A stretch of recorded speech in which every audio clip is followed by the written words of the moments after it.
RRB railway भरती मंडळ याची परीक्षा वेळापत्रकची एक सूचना आलेली आहे बघा. ती बी एक्झाम तात्पुरत्या स्वरूपाची जी वेळापत्रक आहे त्यांनी ते सांगितलेलं आहे. दिनांक पहिला पॉईंट दिलेला बघा. त्याच्यामध्ये त्यांनी सांगितले 10 मार्च 2026 ते 12 मार्च 2026 ह्या 3 दिवसामध्ये ती एक्झाम होणार आहे. दुसरा पॉईंट, परीक्षा शहर व दिनांक पाहण्यासाठी तसेच SC ST उमेदवारांसाठी ट्रॅव्हल अथॉरिटी हे त्यांना संबंधित RRBच्या जे पोर्टल आहे त्याच्यावर तुम्हाला 10 दिवस आधीच डाउनलोड करता येईल. नंतर तिसरा पॉईंट दिलेला आहे, जे ॲडमिट कार्ड आहे ते तुम्हाला 4 दिवस आधी सुरू करण्यात येईल.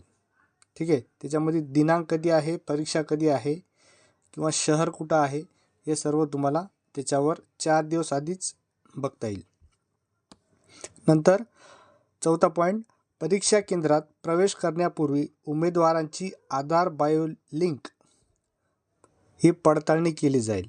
म्हणून उमेदवारांनी जे मूळ आधार कार्ड आहे ते सोबत आणायचं आहे.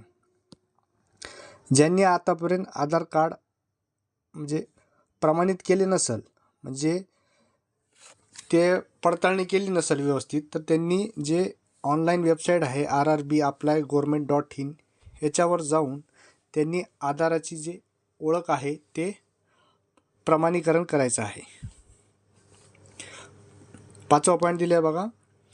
उमेदवारांनी भरती प्रक्रियेच्या माहिती फक्त RRBच्या अधिकृत संकेतस्थळावरच अवलंबून राहावे.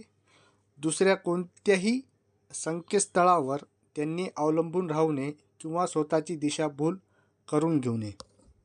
6वा पॉईंट काय सांगितलं आहे, बेकायदेशीर मार्गाने नोकरी देण्याची किंवा खोटी आश्वासने देणाऱ्या दलालापासून सावध राहायचं आहे.